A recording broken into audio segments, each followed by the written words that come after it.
Seja bem-vindo à Assembleia Geral. No programa de hoje propomos discutir a estratégia fiscal do país para a próxima legislatura. Teodora Cardoso afirma que o país ainda não tem capacidade para baixar o IVA e que se o próximo governo o fizer, estará a entrar num mau caminho. Em entrevista ao Económico e à Antena 1, a Presidente do Conselho de Finanças Públicas alerta ainda que a despesa pública não pode continuar a ser vista como o motor do crescimento. As eleições estão à porta e com elas as promessas de alívio da austeridade. Teodora Cardoso pede cautela quando o tema é a descida de impostos e garante que, para já, o país ainda não tem condições para baixar o IVA. Eu não vejo que seja o melhor caminho neste momento, porque as coisas com o orçamento ainda não estão completamente estabilizadas. Se nós começarmos por aí, corremos o risco de entrar pelo mau caminho. Em entrevista ao Económico e à Antena 1, a Presidente do Conselho de Finanças Públicas sublinha que o próximo governo terá de apostar numa política económica e fiscal de longo prazo, com especial atenção no crescimento. Para a economista, o programa da próxima legislatura deve abrir caminho para a mudança. O que me parece muito importante para 2016 e para o pós-eleições é, de facto, termos um programa de política económica que seja coerente para a legislatura e que tenha um programa orçamental por trás, também coerente com esse programa. A economista duvida, ainda assim, que o país consiga recuperar grandes níveis de crescimento nos próximos anos. A chave passa pelo investimento privado, que implica confiança na economia e um orçamento em ordem. O que me parece impossível, e ainda ontem eu disse no Parlamento, é nós continuarmos a pensar nas despesas públicas como motor do crescimento económico. Isso acabou.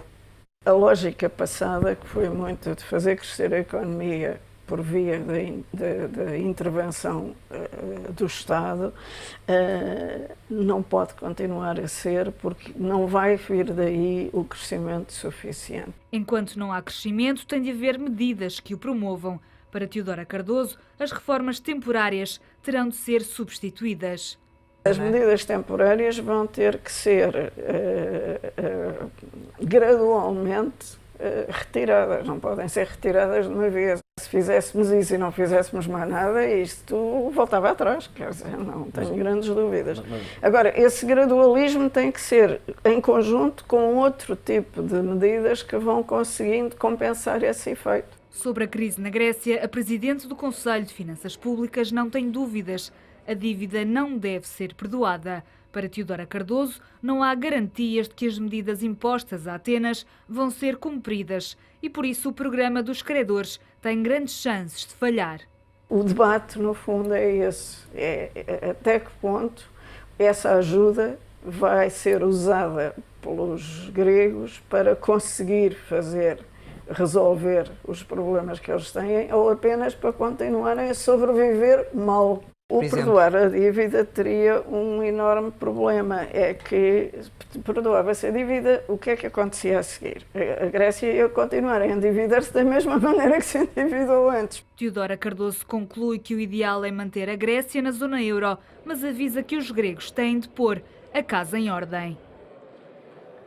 Se quiser participar no programa Assembleia Geral de hoje, basta ligar o número de telefone 21 323 6898 e responder à pergunta: ainda é cedo para baixar impostos em Portugal? Também pode deixar o seu comentário no site do Económico em www.economico.pt, através do e-mail assembleia.geral@economico.pt ou na página do Facebook do Diário Económico. É hoje o nosso convidado Francisco Madelino, comentador habitual do Assembleia Geral às segundas-feiras. Boa tarde, Francisco. Olá, boa tarde. Concorda com a opinião de Teodora Cardoso de que o país ainda não tem capacidade para baixar impostos, nomeadamente o IVA? Quer dizer, há umas coisas que eu concordo com Teodora Cardoso, concordo no sentido em que quer a redução de impostos, quer a expansão da despesa pública, nomeadamente eliminando os programas que foram implementados, a redução de pensões e de salários, deve ser feito com gradualismo, e, portanto, adaptável à forma como evolui a economia. Mas, no essencial, eu não estou de acordo com a Teodora Cardoso. Eu acho que nós, os economistas, somos muito comentadores do que acontece a posteriori, e o país teve um caminho até aqui, mas teve o mundo também um caminho até aqui, não é apenas o país nem a Grécia, e há sempre fatores que nós nos esquecemos, ou seja, há duas formas de olhar para este problema. Uma é uma forma que eu diria de curto prazo, ou utilizando uma linguagem muito popular, que eu diria de mercearia. E essa linguagem de mercearia é dizer o país tem uma dívida, cobre-se o máximo de impostos para pagar essa dívida a curto prazo, e por outro lado tem um raciocínio económico por trás, que é quando menos dinheiro as pessoas tiverem para gastar, menos importam e, portanto, menor é o déficit externo. Digamos que o raciocínio económico está por trás deste, ou é o único raciocínio económico que eu encontraria alguma justificação que está por trás deste comportamento, e depois um raciocínio que eu diria ideológico, que é dizer que é preciso desregulamentar o mercado de trabalho e baixar os salários, porque a partir daí Portugal crescerá. Só que os dados e os resultados o que provam são que nós estamos numa situação de impasse e é preciso pensar a longo prazo, e é preciso pensar como é que nós somos capazes de crescer. Porque aquilo que tem acontecido até agora é que, do ponto de vista de longo prazo, as variáveis pioraram imenso. Não vou apenas falar das variáveis sociais, estou a falar da variável dívida pública acumulada. Ela tornou-se insustentável na economia portuguesa, tornou-se super insustentável no caso grego, porque o peso no PIB, porque o produto, a riqueza o crescimento dessa riqueza foi diminuindo e, sobretudo, conseguimos um controle do déficit externo, quer porque consumimos menos pela austeridade, mas, sobretudo, porque não investimos quase nada. E, para ter uma ideia, numa economia como a portuguesa, cerca de 30% do investimento resultam em importações. E, portanto, nós chegamos a este número que eu realçava aqui, porque nas contas nacionais últimas do INE disse uma coisa que nos deve pôr a pensar. Houve uma readaptação das contas e diz que, ao longo de 2014, houve qualquer coisa como apenas um valor na casa dos pouco acima dos 4 mil milhões de euros, que é o volume de poupança das famílias, que é sensivelmente o valor que essas famílias pagam de crédito à habitação. E, portanto, não há poupança que as famílias são capazes de gerar. Há aqui um esforço enorme para aumentar a procura interna, ela é impossível, a economia externa está a crescer pouco, e, por outro lado, as variáveis, o investimento praticamente foi inexistente, e a grande variável reformista é o investimento. Eu estou a falar do investimento privado, nem sequer estou a falar do investimento público, e o problema é como é que se resolve isto, como é que se põe a economia a crescer. Eu acho que os impostos estão a asfixiar totalmente a economia. É isso que eu estou a dizer, ou seja, estou a dizer que depois de retirar o rendimento, quando vou ao rendimento das pessoas e retiro aquilo que é retirado de impostos das famílias, praticamente a poupança delas, há uma redução brutal da poupança, que passou de valores para 16 pontos percentuais para cerca de 6 pontos percentuais, e as famílias apenas poupam o dinheiro que é suficiente para pagar o crédito à habitação. É isso que eu estou a dizer. E, portanto, como é que nós somos capazes de mexer nessa variável? Não no ponto de vista de curto prazo, mas no ponto de vista de médio e longo prazo, temos que aliviar os impostos em algumas componentes para criar algum rendimento disponível para que seja possível também fazer expandir o investimento, ser possível expandir o crescimento. Eu acho que é esta lógica do curto para o longo prazo, da forma como é que não asfixiamos os países que têm o problema da dívida, em que praticamente tudo é captado de impostos, e tudo é captado de impostos para pagar a dívida acumulada e para pagar também os juros que existem sobre essa dívida, porque o caso que é dito ali da Grécia, como tem vindo a ser noticiado nestes dias, é que o dinheiro vem para ir automaticamente para o Banco Central Europeu, isto é, pouco dinamizar a economia, e contrariamente ao que estava a dizer a Teodora Cardoso, com todo o respeito, porque é um grande nome das economistas portuguesas, e com um grande respeito intelectual, mas quem exigiu na parte final das negociações, que depois levou àquele bloqueio em que foi desbloqueado por fim, que uma parte do dinheiro, e nomeadamente o fundo que fosse criado, ficasse não apenas para pagar a dívida lá fora, mas fosse investido dentro da Grécia, isto é, não continuasse a alimentar a lógica da dívida, foram os gregos e não foram os credores. E, portanto, eu custa-me sempre a ouvir algum discurso que eu diria que de mainstreaming, que é fashion, em que os economistas bebem completamente a lógica do que muitas vezes até os credores colocam, porque a questão fundamental é que temos uma economia asfixiada, em que o rendimento disponível é praticamente levado uma parte significativa por impostos, continuo a dizer, para pagar crédito à habitação, que não é libertado nem para alimentar o consumo interno, nem para alimentar o investimento. E também é preciso dizer que a economia cresceu muito desde o final dos anos 90, não é apenas pela procura pública aqui e lá fora, é pela grande alavancagem financeira e pela grande alavancagem do consumo através de taxas de juros baratas e do crédito ao consumo. As casas foram compradas com crédito barato dado pelos bancos, não foi pelo Estado. A expansão que houve no consumo, desde iPads até outro tipo de materiais, a crédito, a carros, etc. Para ter uma ideia, no mundo ocidental, na crise de 2008, é por isso que o setor automóvel levou uma pancada monumental, em cada 10 carros, 9 são vendidos a crédito. E, portanto, esta expansão que houve da procura, em que sempre é colocado essa perspectiva do Estado e não a forma como a economia funcionou, nem os juros que estão a ser cobrados e as diferenças de juros que são cobrados na venda de dinheiro aos bancos e, por sua vez, que os bancos compram dívida pública com base num pressuposto que o Banco Central Europeu e os bancos centrais nunca devem intervir no mercado primário, etc., são sempre matérias não questionáveis. Isto é, as matérias que são sempre questionáveis são aquelas em que poderão ter a ver com alguma despesa pública, que poderão ir para pensões ou até para programas sociais, etc.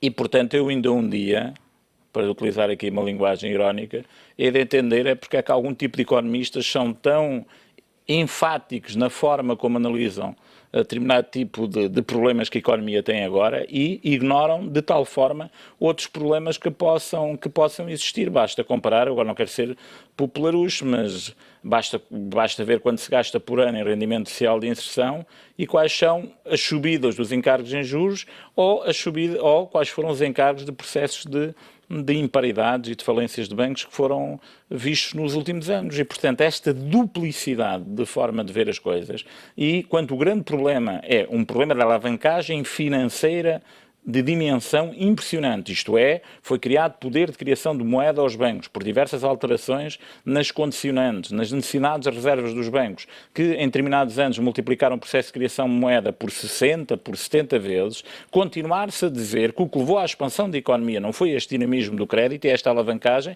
foi o crescimento da despesa pública. E, portanto, isso não tem qualquer tradução na realidade, mas nem sequer o problema é mencionado, ou seja, é sempre concentrado nesta intervenção do próprio Estado. Agora, no essencial, eu manifesto esta grande diferença, mas concordo que qualquer solução, ou pensar que há soluções milagrosas em que se baixam os impostos enormemente e as pensões, isso será suicida, até por uma questão que tem a ver com isto. É que uma grande expansão da procura, seja por consumo, seja por via do investimento a curto prazo, vai se traduzir sempre numa expansão enorme logo do déficit externo a seguir e, portanto, temos que ser cuidadosos nestas matérias, não só apenas na expansão do déficit orçamental, mas também na expansão do déficit externo. Então, assumindo que o próximo governo avança para a descida de impostos, que consequências é que isso traria a nível do orçamento do Estado? Ou seja, como é que seria compensado, tendo em conta que o crescimento económico ainda não é suficiente? Não, o que eu estou a dizer é que as coisas têm que ser feitas para já têm que ser monitorizadas para ver as elasticidades das diversas variáveis às medidas que vão ser tomadas. Agora, não se pode criar quase que um dramatismo por qualquer descida de impostos não compensada. Bastou ver que os vetos do Tribunal Constitucional não tiveram os impactos super dramáticos, pelo contrário, vieram-se a traduzir até, na minha opinião, no crescimento do rendimento. O que eu estou a dizer é que se tem que ir aligeirando gradualmente a carga fiscal e ser inteligente nos sítios onde se vai desanuviando fiscalmente e ir monitorizando os efeitos desse desanuviamento em várias variáveis, porque a economia está, neste momento, a poupança está asfixiada por impostos e isso está a criar uma enorme dificuldade à economia crescer. Agora, eu acho, por exemplo, que poder-se-á haver certas medidas, não me repugna muito que em algumas áreas de forma provisória se possa descer até a TSU para criar essa poupança em alguns segmentos, ou que se possa reanalisar os impostos ao investimento em determinado tipo de investimento que tem uma reação a esse tipo de impostos que está a acontecer, ou então que possa haver uma alteração do IVA em setores de atividade económica que são setores importantes, como por exemplo a restauração e o turismo, que são fatores exportadores e são setores exportadores extremamente fortes.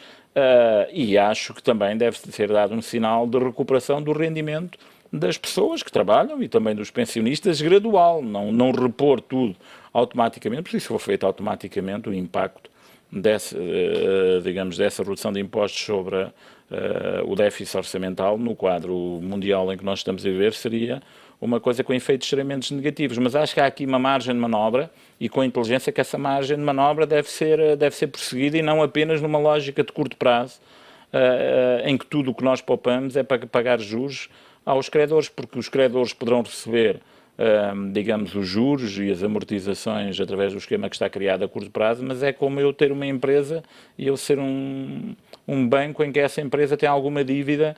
Para mim, eu estou preocupado que me pague a dívida, mas estou sobretudo preocupado em que a empresa ao longo dos anos funcione para que possa gerar riqueza para me pagar toda a dívida ao longo das maturidades dos títulos e não apenas naquele 1 ou 2 anos, porque se eu asfixio a empresa, ela não tem condições de sobreviver a curto prazo. Temos já uma telespectadora ao telefone, Nuxa Neves, liga-nos de Rio Maior. Boa tarde, Nuxa, qual é a sua opinião? Boa tarde, Ana, e também para o seu convidado. Ana, nós de facto já estamos de tal maneira asfixiados de tudo, impostos, é tudo. Porque, aliás, a função pública ainda é pior de todas, porque quem pagou esta crise foi a nossa função pública, em todos os aspectos. Não digo que os outros também não pagassem, só que isto de facto, eu não sei como é que isto vai ser, porque não fomos nós que contribuímos para o país estar como está. Não fomos nós que assinamos aquelas parcerias todas, não fomos nós que faríamos o Estado. Quem faria o Estado foram os políticos que andaram lá. Mas a esse ninguém lhes tira nada. A começar pelos senhores do FMI, de Bruxelas, todos eles, que não pagam impostos, não descontam para a Segurança Social, não descontam para nada. Ora, quando começarem a tirar também muitas regalias aos políticos de lá e os de cá, com certeza que haverá mais dinheiro para ir cobrir estas falhas. Não? Porque não só o Zé Povinho é que tem que pagar a crise toda, quando não foi ele que fez esta crise. Muito obrigada, beijinhos e até um dia destes. Obrigada. Boa tarde, obrigada pela sua opinião. Francisco, referiu há pouco a questão da taxa social única, que também foi mencionada nesta entrevista por Teodora Cardoso, que diz que o problema, um dos grandes problemas é o custo do trabalho e que a redução da TSU em certas circunstâncias é uma boa ideia, pode ser positiva. Concorda com isto? Não, nessa perspectiva não concordo. Quer dizer, é uma cartilha muito pouco inovadora e que eu diria, com todo o respeito para a Teodora Cardoso, que é muito, mas que nem sequer tem dado resultados na expansão das exportações. Não é? Sempre que as exportações cresciam um pouco, aliás, vieram logo governantes, ou que tinham sido governantes nesta legislatura, a dizer, sempre que as exportações cresciam, vejam, aqui está o efeito, porque foi diminuído muito o papel da contratação coletiva, dos sindicatos, o custo de trabalho desceu, a abrangência da contratação coletiva diminuiu, isso é tudo resulta das reformas do Código de Trabalho, cá estão as exportações a crescer. Mas as exportações, onde as exportações portuguesas cresceram, em nada tem a ver com os custos do trabalho. Em nada ou muito pouco tem a ver, basta ver refinados de petróleo, por exemplo, ou outros, e mesmo em alguns setores tradicionais que têm vindo a ter um crescimento importante nas exportações, a metalurgia, os têxteis, etc., têm sido em segmentos em que os custos salariais são relativamente baixos. Portanto, essa ideia de descer a TSU, porque o custo do trabalho é aqui uma variável, é uma desvalorização fiscal para compensar o facto de não termos moeda, isto é, desvalorizar o valor do trabalho para ganhar competitividade, é uma estratégia que não tem saída porque países que estão mesmo aqui ao pé de Portugal e outros que estão a entrar no comércio mundial, o Paquistão, a Índia, etc., têm custo de trabalho muitíssimo mais baixo do que nós. E, portanto, eu aí tenho uma divergência profunda, porque acho que por aí não temos cenário de saída. O que nós temos é que fazer um grandíssimo investimento em capital humano e continuar este investimento, porque essa é que é uma batalha de longo prazo para sermos competitivos. E por isso é que em matérias como, por exemplo, os programas comunitários de apoio entre, digamos, eu utilizar dinheiro dos fundos comunitários, como do Fundo Social Europeu, para subsidiar salários, isto é, para que as empresas tenham trabalhadores que são pagos pelo Fundo Social Europeu, na totalidade, em estágios, ou então parcialmente, através de apoios à contratação, indiscriminadamente e sem grande seletividade. O que faz é que se aprofunda esta matéria de tentar crescer por via da redução salarial, e a grande diferença do capital humano de formação continua a existir, e portanto eu defendo, acho que deve haver um esforço significativo para continuar a melhorar a qualificação dos portugueses e para que hajam aquilo que nós chamamos de economias externas, as empresas possam utilizar esse capital humano também para serem mais competitivos. E eu acho que o que prova tudo aquilo que aconteceu até aqui, tenho uma leitura diferente, é que a melhoria das contas externas não resultou pelo facto de nós sermos mais competitivos por salários baixos. O que há é uma grande redução do rendimento disponível das pessoas, não há procura interna, as empresas tiveram que sair para fora para tentar exportar, e nos setores onde passamos a exportar mais, não é a variável salarial a variável mais importante, até se observar os dados, por exemplo, das contas que o Banco de Portugal apresenta, as contas síntese, porque as empresas portuguesas são obrigadas a entregar a sua contabilidade no Banco de Portugal, e quando chega lá a consultar os dados, a média dos valores dos custos do trabalho, na totalidade dos custos, oscila entre valores médios 12%, 13%, 16%, nos setores mais trabalho-intensivos, e matérias como os custos de energia, os custos do capital, a diferença entre os spreads bancários em Portugal e nos outros países europeus, o consumo das matérias-primas, etc., são valores muito mais determinantes para explicar a competitividade. O que não quer dizer que nós possamos subir os salários à vontade, não é isso que eu estou a dizer. Agora, o que eu estou a dizer é que houve uma grande redução salarial já em Portugal, e isto leva sempre a uma questão que os economistas também deveriam analisar: é como é que é possível funcionar uma união económica e monetária onde há livre circulação de pessoas com uma grande diferença de rendimentos, porque se os rendimentos se aprofundarem, isso levanta dois problemas. Um é legal, é que, na minha opinião, isso viola as normas europeias que defendem a convergência real das economias. Não tem lá apenas as normas do Tratado Orçamental, também tem o objetivo de convergência real nos tratados. Mas, em segundo lugar, o que isso faz é que, com uma grande diferença de rendimentos, as pessoas saem dos sítios onde há menos rendimentos para os sítios e para os centros e migram. Ora, uma zona de comércio livre, ou uma união aduaneira, e depois ainda por cima com uma moeda única, uma união económica e monetária, em que os países vêm sair toda a sua juventude e vêm sair toda a população, isso torna insustentável, porque esses países, essas regiões que são países, acabam por reagir e por criar outros cenários, que é sair da União Económica e Monetária, porque senão desaparecem. Portanto, aquilo que os economistas fazem, que é dizer, mas isto resolve-se através da mobilidade de fatores, não é? Mas aqui a mobilidade de fatores são pessoas, são culturas, são países, são nações, e, portanto, isso torna insustentável o funcionamento de uma moeda única. E basta ver as tensões que estão a existir na Europa, em que as periferias estão todas a ficar mais pobres, em que isso provoca imigrações. Portugal, nos últimos anos, tornou-se um país cada vez mais velho, para além do fator demográfico de envelhecimento cada vez mais velho, e somos um país qualquer país que tem um sentido de dignidade e de futuro, acaba por ver que isso é um problema e começar a questionar se deve estar nessa União Económica ou Monetária ou não. E, portanto, o funcionamento da União Económica e Monetária não pode, para que ela exista no futuro, admitir que a solução é um empobrecimento das periferias, porque isso é insustentável com o próprio funcionamento de uma União Económica e Monetária. Portanto, o economista, quando analisa estas matérias, isto resolve ser mais pobre de forma a ser mais competitivo. Mas mais pobre é aumentar a divergência real de rendimentos na Europa, e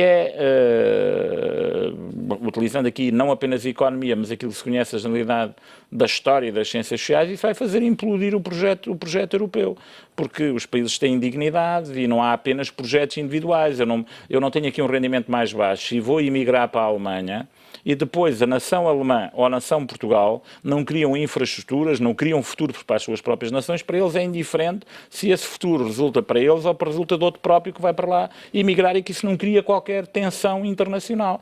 E ainda por cima na Europa, com os problemas que são conhecidos na Europa, quando nós analisamos, não é preciso muito, basta 1,5 século ou 2 séculos para trás.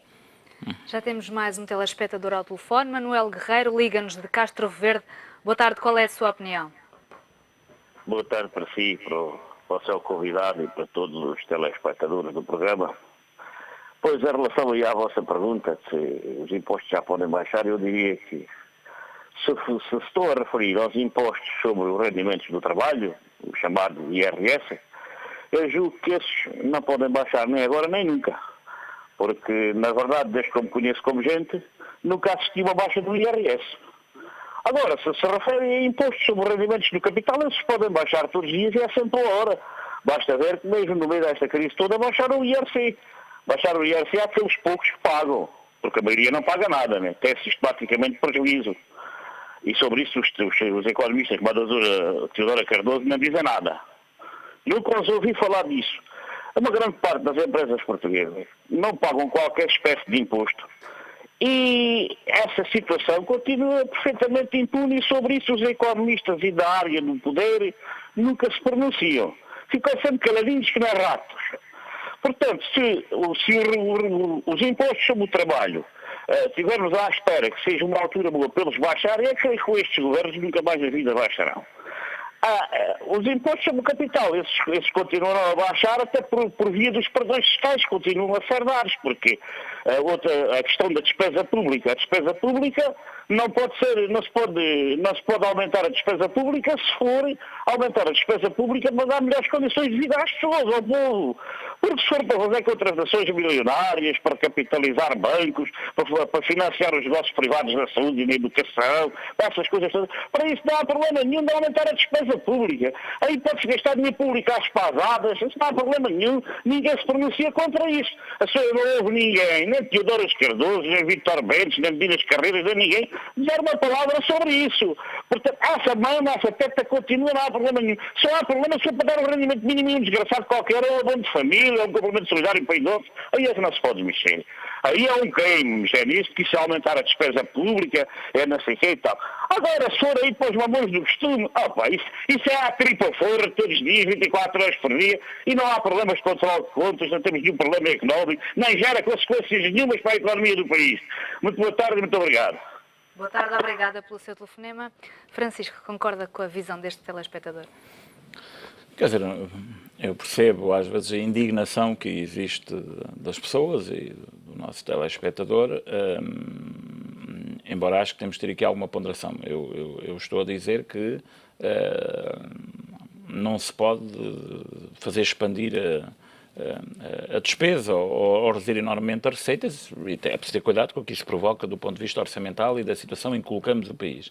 Mas há uma coisa que eu já tinha vindo a dizer aqui, acho que as pessoas têm normalmente uma grande facilidade em falar em matérias que têm a ver com, muitas vezes, muitos economistas, na matéria que tem a ver com o Estado ou com a despesa pública, e uma pouca propensão a falar das matérias que têm a ver com as questões com a livre circulação associada a matérias como offshores ou outras offshores, mais offshores de maneira mais explícita ou mais implícita. Sobre essa matéria não falam. Exemplo, economias como, por exemplo, Luxemburgo ou mesmo a Holanda crescem com um dumping fiscal em que vão captando as sedes das empresas para não pagar impostos nessas sedes. Já não falo de países como a Suíça ou outros, ou mesmo como Chipre do ponto de vista bancário, mas o caso do Luxemburgo é um caso evidente onde provém o Presidente da Comissão e têm vindo a ser conhecidos as deliberações que foram tomadas sendo uma autêntica, portanto, fazendo autêntico dumping fiscal, em que daí vem sempre residir a matéria, mas aqui não se pode colocar impostos, porque não o capital sai e vai para outros sítios onde não há impostos, e portanto colocando isto como uma inevitabilidade e não nunca uma matéria a ser discutida, uma matéria que pelo menos muitas vezes é indigna da forma como as economias e as sociedades funcionam. Portanto, nesse sentido, eu estou de acordo com o que está a ser dito, ou seja, há uma grande facilidade em falar como que houvesse algum laixismo na utilização de recursos por parte de alguns agentes, nomeadamente os agentes públicos, e quando nós assistimos em matérias em que as imparidades nos bancos, a forma como se foi criando moeda sem qualquer critério, como nós aprendemos em economia relacionada com a oportunidade dos fatores, eu costumo dizer que nós, quando construímos uma ponte ou uma autoestrada, mesmo muitas vezes que ela possa não passar lá ninguém, mas sabemos que pagamos aos serralheiros de acordo com o contrato coletivo dos serralheiros, pagamos aos pedreiros de acordo com o contrato coletivo dos pedreiros e a ponte está lá. Mas quando nós falamos de certos movimentos que têm a ver com a circulação de capitais, e basta alguns que têm conhecidos na sociedade portuguesa, não paguem nada que tenha a ver com a rentabilidade dos fatores, nem sequer se sabe onde estão as obras que decorrem, digamos, da utilização desse dinheiro e da mobilidade do dinheiro. E, portanto, esta alavancagem financeira associada a falsificações contabilísticas, a imparidades, a processos, nunca há sobre esta matéria uma palavra, ao menos, sobre ela. Há sempre um discurso muito incisivo sobre alguma parte. E, portanto, a crise é complexa, tem diversos lados da questão e, portanto, a simplificação de que as crises que o mundo atravessou desde 2008, isto é, a crise financeira e depois a forma como se passou para as dívidas soberanas, apenas tem o Estado e o papel do Estado nesta matéria, quando foi o Estado que foi obrigado a aguentar a economia com uma expansão da procura, porque senão tinha sido uma crise dramática da economia em 2009 e 2010, basta ver no setor automóvel, quando eu dizia que 9 em cada 10 carros eram vendidos a crédito, quando a desalavancagem financeira se deu, praticamente não podia vender carros, o setor automóvel, seja na Alemanha, seja em Portugal, foi aguentado durante alguns meses através do Estado a pôr dinheiro no setor automóvel, só para dar este exemplo de um setor extremamente importante para o funcionamento das economias. E, portanto, eu nesse sentido não vou, digamos, dizer que não é preciso haver ajustamento, porque isso temos que dizer que é preciso haver um ajustamento, o Estado tem que se adaptar a fatores de envelhecimento do Estado, que levam a expansões das despesas em progressão geométrica e, portanto, nós, do ponto de vista quem gera política pública deve ser capaz de pensar isso. Porquê? Porque todos os recursos que são gerados não podem ser consumidos através de impostos, tem que se libertar recursos que é para as pessoas consumirem, sobretudo poupança, para que resulte investimento, não é? Mas é preciso que os bancos captam essas poupanças e as apliquem, de facto, no apoio ao investimento, e também a Europa não avançou tanto como avançou os Estados Unidos, nomeadamente em matérias como a separação entre bancos comerciais e bancos de investimento, etc.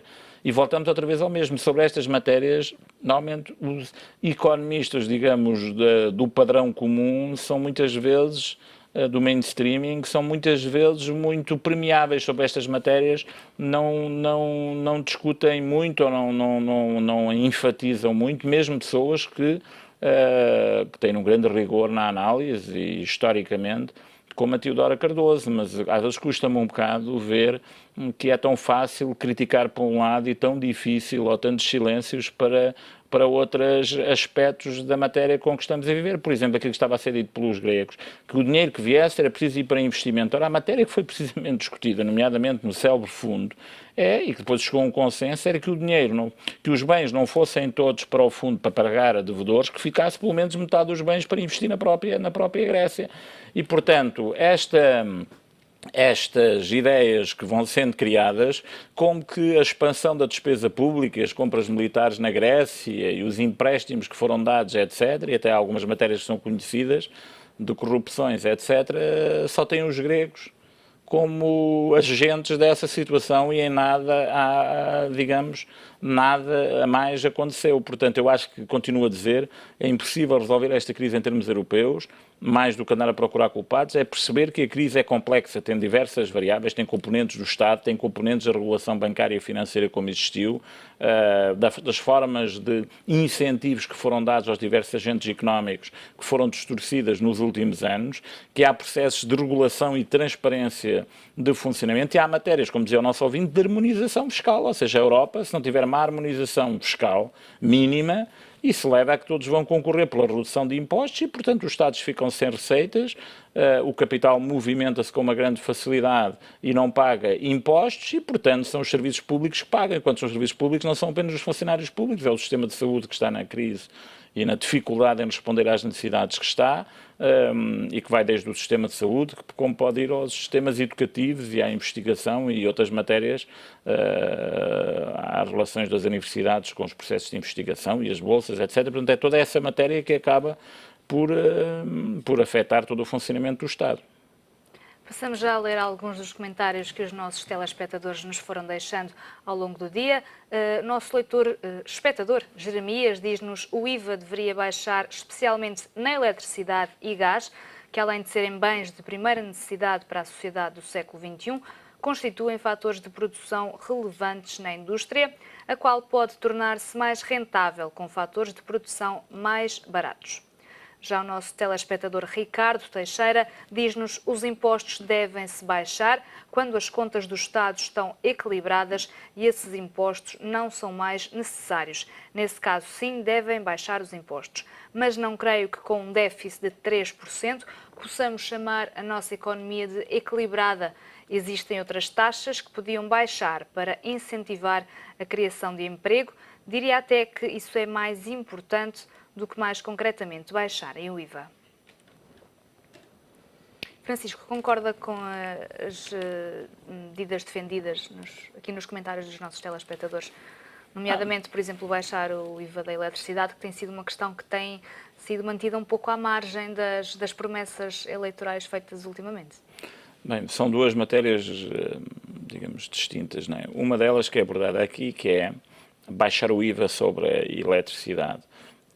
Nós temos, não sou especialista nessa matéria, mas é conhecido e sabido que nós temos uma eletricidade com preços relativamente baixos, colocados administrativamente face aos custos de produção, e isso tem levado àquilo que é a célebre fatura energética. Mas também sabemos que as empresas portuguesas pagam custos de energia muito acima dos custos de energia que são pagos pelas empresas europeias e, portanto, era aquilo que eu dizia há bocado, este fator, por exemplo, é muito, na minha opinião, muito mais importante para a competitividade que estar a discutir os salários. Portanto, reduções de IVA ou de alguma forma baixar o custo de energia para o setor produtivo, sim, ter taxas sociais para segmentos da população com mais dificuldades, sim, mas eu acho que nesta matéria não é muito problemático baixar para já as taxas colocadas sobre este segmento, até porque aumentam depois também o próprio consumo de energia, e um dos fatores que explica os grandes problemas de déficit externo em Portugal é a nossa grande dependência da energia. O petróleo tem diminuído nos últimos tempos, isso tem facilitado por essa via a balança externa, mas acho que não era aí que eu acho que se tivesse que baixar o IVA, que acharia que era importante. Acho que é muito mais importante no setor ligado à hotelaria e à restauração, porque o setor do turismo é dos setores que mais têm subido. As próprias tensões na Grécia favorecem o turismo em Portugal e noutras áreas, porque as dificuldades de movimentar dinheiro na Grécia acabarão sempre por as tensões acabarão por levar os turistas para outras zonas. A Grécia é um mercado muito, como o norte da África, muito concorrencial para Portugal e também a zona da Croácia. Baixar o IVA na restauração, como tem vindo a ser prometido pelo Partido Socialista, seria automaticamente um fator que levaria à criação de emprego no setor, à recuperação do emprego no setor? Eu acho que sim, basta olhar para os dados que têm subido o emprego neste setor, e tem outra característica, é a baixa do IVA leva um consumo maior deste bem por pessoas que vêm de fora, ou seja, não agrava o déficit externo. Por exemplo, se eu baixar o IVA sobre eletricidade, eu consumo mais eletricidade, ou se baixar o IVA sobre produtos importados, eu aumento o consumo e aumento por esta razão o déficit externo. E, portanto, nós ainda não estamos numa situação que permita baixar o IVA sem ser em segmentos muito específicos, para além de termos o problema do déficit orçamental, temos também o problema do déficit externo, é isso que eu estou a dizer. Acho que tem que ser em segmentos muito específicos que favoreçam a competitividade e a criação de emprego. Por isso é que eu estava a dizer que deve haver uma tarifa social, mas não estava de acordo que houvesse uma descida do IVA no setor da eletricidade ou do gás ou de outros, digamos, indiscriminadamente, a não ser para as empresas poder ter aqui não ter-se-iam de fazer as contas sobre esta matéria, né?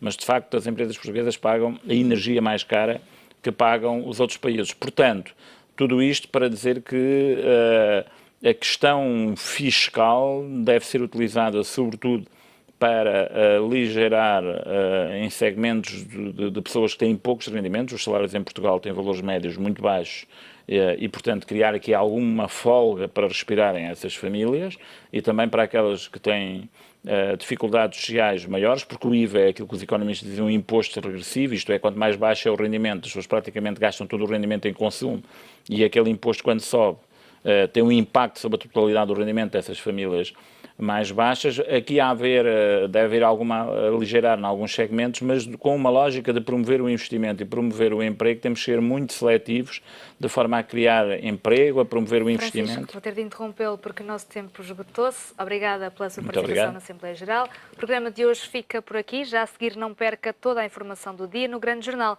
e tenha um excelente resto de tarde.